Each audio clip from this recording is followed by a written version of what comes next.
Halo semuanya, selamat siang. Kembali lagi di podcast kita hari ini nih.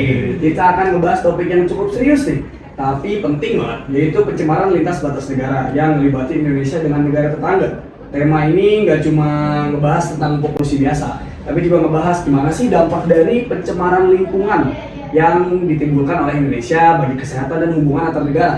Karena kan nggak bisa dipungkiri kalau negara tetangga kita misal kebakaran hutan, asapnya nyampe ke Pondok Labu misal, kita sebel dong. Padahal kan yang bikin asap bukan kita, ya kan? Coba bayangin gimana kan kalau kita kena sampah dari negara lain atau asap dari negara lain. Oke, pembahasannya mau kita mulai ya. Mungkin dari Denis, boleh dong kasih pendapatnya dulu nih tentang isu kali ini. Jadi gue nih sebelum kita memulai opini, gue mau jelasin dulu nih bagaimana pengertian dari pencemaran lintas batas secara singkat. Jadi pencemaran lintas batas itu tuh intinya merupakan polusi yang menyebabkan kerusakan lingkungan yang awalnya terjadi di suatu negara nih, misalkan Indonesia. Terus efek dari polusi tersebut terbawa sampai ke negara lain, misalnya ya negara Malaysia lah. Terus contoh kasus pencemaran lintas batas negara yang melibatkan Indonesia dengan negara yang tetangga yang terjadi itu seperti kasus lintas batasnya yang melibatkan antara Indonesia, Malaysia, dan Singapura, yaitu masalah polusi udara yang terjadi akibat kebakaran hutan dan lahan, terutama di wilayah Sumatera dan Kalimantan, yang menyebabkan asapnya tersebar melintasi perbatasan ketiga negara tersebut. Nah, kebakaran hutan ini dipicu oleh praktik pembukaan lahan dengan pembakaran yang tidak terkendali yang turut dipengaruhi oleh faktor ekonomi dan peningkatan deforestasi atau pemunduran hutan. Nah, kabut asap yang terbawa angin ini mengganggu kualitas udara di Indonesia sendiri, kesehatan masyarakat, dan yang pastinya perekonomian di negara lain seperti Malaysia dan Singapura. Oh gitu ya, berarti secara garis besar kayak yang tadi saya bilang di awal topik lah ya. Iya betul. Pasti yang pertama, pasti ngerugiin lah ya kalau misalnya ada sesuatu kebakaran lah. Kalau dalam kasus ini kebakaran yang asapnya nyampe negara tetangga. Kalau menurut Denis tadi itu sangat mengganggu kesehatan bagi masyarakat negara tetangga sebelah ya. Juga perekonomiannya juga terganggu. Oh, perekonomiannya juga terganggu ya. Mungkin kalau pesawat jarak pandangnya jadi susah, barang logistik nggak bisa masuk ya. Perdagangan jadi mandek ya. Oke, bagus. Coba nih, menurut Mas Lois, gimana sih ini tanggapannya nih tentang topik kita kali ini, atau mau lanjutin pendapat Denis juga nggak apa-apa? Gue setuju sih apa yang tadi Dennis bilang. Kebakaran hutan itu memang menjadi masalah tahunan yang cukup yang cukup serius. Bahkan sampai negara-negara tetangga juga jadi terdampak semua, Mas. Tapi juga selain itu polusi udara, terus asap kebakaran hutan, ada juga pencemaran limbah industri itu yang bisa menyebar lewat sungai, laut, terus akhirnya merusak ekosistem di negara-negara tetangga. Gitu sih, Mas. Berarti bahkan dampaknya nggak cuma ke manusia ya, sampai ekosistem hewan-hewan, alam juga rusak ya karena polusi lintas batas negara ini ya. Saya jadi dapat insight baru nih dari Mas Lois nih. Jadi gue juga mau nambahin ya. Gimana? Gue pernah baca nih perusakan limbah cair dan padat dari industri ini mengalir ke sungai yang kemudian tuh bermuara ke laut, yang membawa kontaminan yang merusak lingkungan air, ekosistem laut, dan biodata di dalamnya.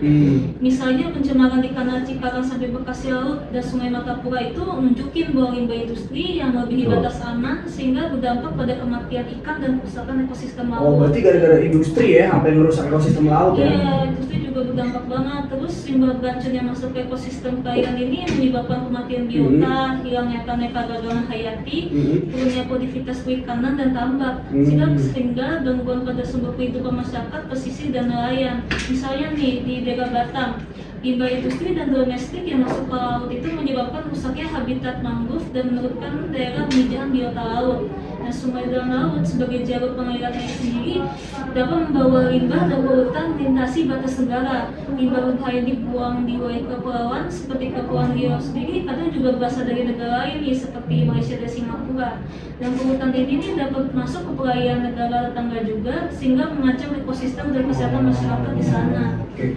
Berarti ini polutan nggak cuma lewat udara ya? Tadi kan kalau kebakaran hutan lewat air, ternyata bisa nyampe negara tetangga ya? Bisa. Bahaya juga ya, ternyata kayak limbah-limbah tekstil gitu-gitu kan beracun banget ya, kasihan ya. Oke. Gimana kalau Mas Lois mau ada tambahan lagi nih gimana? Kalau menurut gua di sini tuh kita punya 4 tantangan sih Mas. Tantangan utama tuh dari kasus pencemaran lintas Berarti batas. susahnya ngatasinnya ada 4 betul. menurut gue ya. Nah, yang pertama tuh dari sisi ekologisnya. Di situ ada kebakaran hutan meluas, sering terjadi di lahan gambut dan hutan tropis di Indonesia. Iya. Yang kayak keanekaragaman hayati.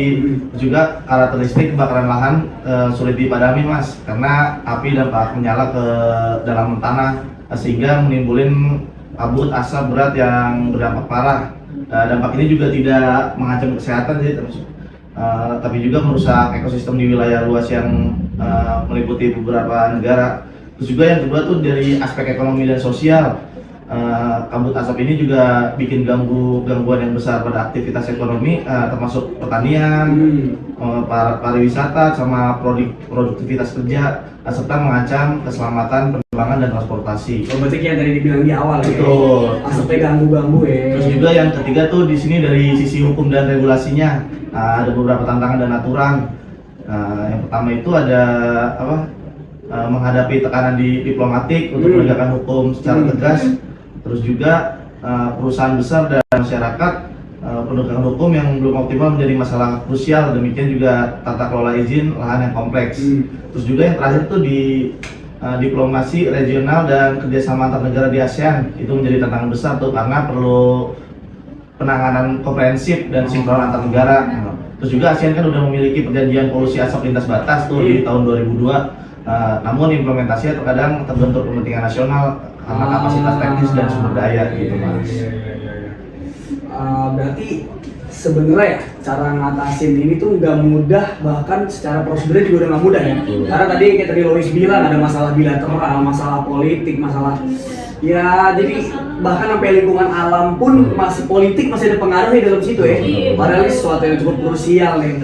Emang lagi-lagi politik guys kuncinya nih. Nah, soal kebakaran hutan ya yang tadi dibahas sama Mas Lois dan Mbak Denis nih.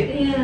Coba ya kita lebih dalamin lagi kali ya, karena kan yang paling sering kejadian di sini di Kalimantan, di Sumatera, kebakaran hutan yang asapnya karena asap kan gampang kebawa angin ke negara sebelah ya. Gimana nih, ini kan dapat jadi masalah besar nih di Indonesia dan kenapa nih bisa sampai ke negara tetangga gitu. Coba kita kupas apakah bahayanya dan dampak buruknya. Pasti kan Indonesia walaupun kita kebakar, asapnya ke negara orang, nggak ke kita, tapi kita kena dampak buruk nih secara sosial, secara diplomatis, negara kita dikucilkan, ya kan? Gimana? Siapa yang mau berpendapat? Gue nanti boleh. Gue jelasin dulu ya. Jadi kebakaran hutan ini menjadi masalah besar nih di Indonesia karena beberapa alasan utama. Yang pertama nih, sebagian besar kebakaran hutan yang terjadi itu pasti akibat aktivitas manusia, seperti pembukaan lahan dengan cara membakar secara sengaja untuk perkebunan dan pertanian, terutama kelapa sawit. Nah, partikel ini mencari cara yang mudah dan cepat nih untuk membersihkan lahan. Namun seringnya tuh api meluas sehingga tidak terkendali dan membakar hutan luas, termasuk lahan gambut yang sulit dipandangkan karena api terkubur di kedalaman tanah. Selain faktor manusia, kondisi alam seperti musim kemarau panjang dan suhu meningkat tuh juga memperparah risiko kebakaran hutan di Indonesia. Nah, dampaknya ini nih juga gede banget sih, gak hanya bagi lingkungan dan kesehatan masyarakat di Indonesia, tapi juga bagi negara tetangga seperti Malaysia dan Singapura. Dan asap kebakaran hutan yang terbawa angin ini akan melintasi batas negara tetangga, yang menyebabkan polusi udara lintas batas, menurunkan aktivitas sosial. Dan selain ini, kabut asap ini dapat menyebabkan masalah kesehatan seperti infeksi saluran pernafasan akut atau ISPA, dan meningkatkan kecelakaan lalu lintas akibat jarak pandang yang buruk dan bahkan berpotensi menyebabkan kematian. Tapi nih kebakaran hutan ini juga berdampak pada lintas negara karena jarak wilayah yang berdekatan dan arah angin yang bawa asap dari Indonesia ke negara tetangga terdekat nih kayak Malaysia dan Singapura. Dan hal ini nih menjadikan kebakaran di hutan di Indonesia menjadi persoalan regional yang memerlukan kerjasama dan penyelesaian bersama di tingkat ASEAN agar dampak lintas batas ini dapat diminimalisir. Itu Mas, jadi gue izin nambahin sedikit nih ya. Boleh Mas. Jadi gini Mas, selain dari asap dari kebakaran hutan di Indonesia ini, ada juga masalah mengenai limbah pabrik nih Mas. Nah, kadang-kadang banyak pabrik di daerah perbatasan antara Indonesia dengan negara tetangga yang kurang memperhatikan pengolahan limbah. Jadi sehingga limbah kimia dari pabrik itu mengalir ke sungai. Sungai itu menyambung ke negara tetangga, jadi limbah kimia itu bisa berdampak ke negara tetangga melalui limbah dari sungai itu Mas. Berarti kayak sungai dari mana kan ngumpul ujung-ujungnya mungkin ke laut ya. Jadi tetap aja walaupun kita merasa aman nih, saya orang, misalkan saya orang gunung nih, saya di gunung nih bawa sampah lah di ini, tapi tempatnya nanti ngalir sampai laut juga ya. Oh iya. Oh iya juga ada nih contoh kasus nih pencemaran lintas batas di Indonesia sama negara lainnya nih. Jadi yang terjadi di perbatasan laut langsung negara tetangga seperti Malaysia. Salah satu contoh nyatanya adalah ini tumpahan minyak nih Mas di perairan Pulau Bintan yang dekat sama Selat Singapura. Jadi ketika minyaknya tumpah di Selat Pulau Bintan, namanya dekat sama Singapura, arus laut kan ke bawah. Singapura sadar loh ini kenapa nih kayak gini. Akhirnya masalah lah di situ. Jadi juga selain itu aktivitas pengiriman minyak dan transshipment perpindahan muatan antar kapal yang sering terjadi di Selat Singapura dan Johor di Malaysia, Indonesia, Singapura sekitar situ lah sering jadi sumber pencemaran nih yang menyebar ke perairan ke kedua negara. Tumpahan ini tidak hanya mengancam ekosistem laut di Indonesia tapi juga berpotensi merusak lingkungan. Ya itulah lagi-lagi misalkan laut seluas ini ditumpah di sini ngalir bisa sampai mana-mana gitu Mas Mbak. Gue mau nanya nih Graf ini dengan banyaknya kasus pencemaran lintas batas di Indonesia dengan negara tetangga lainnya nih, biasanya negara-negara ini ngelakuin hal apa sih untuk mengatasi masalah tersebut? Dan apakah ada aturan internasional yang mengatur kasus pencemaran lintas batas antar negara? Pertanyaannya bagus nih Mbak Denisi. Jadi gini Mbak, penetapan kebijakan dan regulasi yang tegas di tingkat nasional untuk mencegah dan mengendalikan sumber pencemaran, misalnya pengendalian kebakaran hutan yang menjadi sumber utama polusi udara. Jadi kerjasama regional juga penting nih Mbak, yang dilakukan oleh antar negara, khususnya melalui ASEAN dengan mengadopsi aturan dan perjanjian khusus untuk menangani masalah pencemaran lintas batas. Contohnya nih biasanya ada rules nih Mbak, namanya ATHP, yaitu ASEAN Agreement of Transboundary Haze Pollution yang ditandatangani pada tahun 2002 nih Mbak. Ini regulasi untuk mencegah dan mengurangi dan serta mengendalikan polusi udara akibat kebakaran hutan dan lahan di kawasan ASEAN. Selain ASEAN nih, isu-isu ini juga ada mendunia nih Mbak Mas. Jadi UN juga punya, yaitu United Nations Convention on the Law of the Sea untuk yang bisa disebut UNCLOS, itu untuk mencegah pencemaran laut lintas batas, dan International Maritime Organization atau IMO untuk regulasi maritim yang membantu mengatur limbah dan tumpahan laut. Jadi dari pertama tetap dari negara itu sendiri ya. Terus lingkup yang lebih luas itu mungkin ASEAN. Jadi per region mungkin ASEAN, ada Eropa, ada mana, mereka harus meregulasi. Lalu yang terakhir adalah bahkan sampai UN atau PBB juga udah meregulasi gitu Mas dan Mbak. Oh iya, tapi gue mau masih tahu nih kendala dari masalah ini nih seperti kelalaian pengelolaan dan pengawasan lahan di wilayah Indonesia yang menyebabkan kebakaran hutan terjadi berulang kali dan meluas. Yang kedua, ada penegakan hukum yang belum optimal terhadap pelaku pembakaran hutan, baik secara individu maupun perusahaan, yang menyebabkan minimnya efek jerah bagi pelaku dan berulangnya kebakaran hutan. Yang ketiga, ada kepentingan nasional yang berbeda dan kapasitas teknis antar negara yang belum merata, yang menyebabkan koordinasi dan kerjasama efektif, sehingga implementasi perjanjian seperti ATHP belum berjalan dengan maksimal. Yang keempat nih, ada faktor alam seperti musim kemarau yang panjang dan fenomena El Nino yang memperparah kondisi kebakaran hutan sehingga sulit diprediksi dan diantisipasi secara tepat waktu. Yang terakhir nih, ada tekanan dan protes diplomatik dari negara yang terdampak seperti negara Malaysia dan Singapura, sehingga ini menimbulkan ketegangan politik yang dapat menghambat dialog konstruktif dan adanya solusi bersama. Betul. Nah, kadang-kadang negara di Asia Tenggara yang merupakan sumber pencemaran lintas batas, termasuk Indonesia, sering mengalami tekanan ekonomi besar nih untuk menjaga lingkungan. Jadi negara-negara di Asia Tenggara itu terpaksa memilih prioritas ekonomi dulu, padahal efek dari pencemaran lintas batas sama-sama merugikan negara tetangga. Oh gitu ya. Jadi banyak negara yang mementingin ekonomi, kayak mungkin dia mau bikin lahan baru, dia jadi membakar hutan ya. Padahal itu ngerugiin ya, bahkan sampai negara tetangga ya. Cuma banyak negara yang apatis lah kita sebut. Jadi dia lebih milih mementingin ekonominya, yang penting dia murah, cepat, dan efektif. Tapi dia nggak mikir dampak selanjutnya nih. Oh iya, makanya nih Mas, juga ada kerjasama regional untuk negara-negara Asia Tenggara ini penting. Jadi supaya ada, ketika ada negara-negara yang kayak gitu, jadi ada badan yang lebih besar yang bisa menggertak gitu kegiatan-kegiatan seperti itu. Misalkan ketika terjadi hal seperti itu di Indonesia, ASEAN bisa menyentil lah istilahnya. Jadi Indonesia janganlah kayak gitu loh. Kasihan loh negara lain, itu udah ada naungannya yang berdasarkan pada AATHP nih, lagi-lagi yaitu ASEAN Agreement on Transboundary Haze Pollution gitu.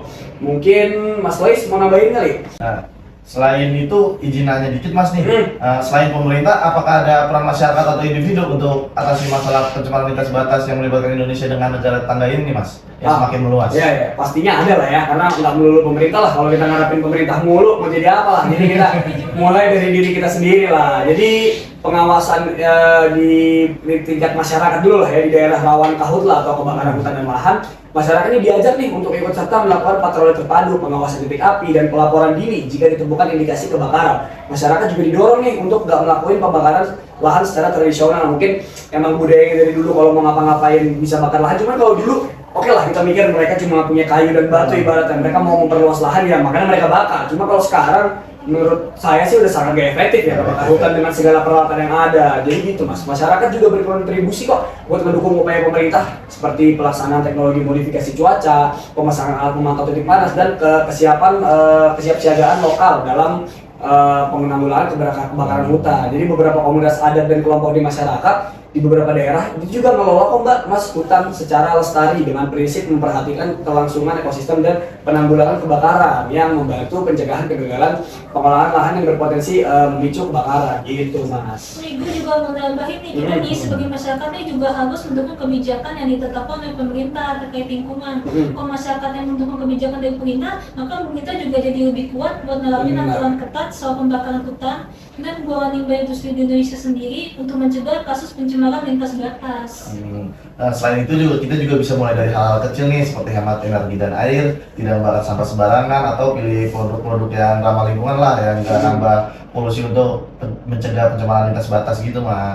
Saya setuju banget nih sama Mas Lois dan Mbak Deni. Jadi semua ini emang nggak melulu tentang lingkup kecil, kadang emang negaranya yang agak jahat, tapi apalah dayanya kalau emang kita nggak mulai dari diri kita sendiri ya. Jadi kita harus paham lah sadarnya menjaga lingkungan bukan cuma buat negara sendiri kok, tapi juga buat negara tetangga, dan sebaliknya bukan cuma buat negara tetangga kok, tapi efeknya juga buat kita. Gitu. Jadi kayak teman-teman sekian dulu obrolan kita, obrolan santai-santai tapi ya sedikit dalam lah di sore hari ini.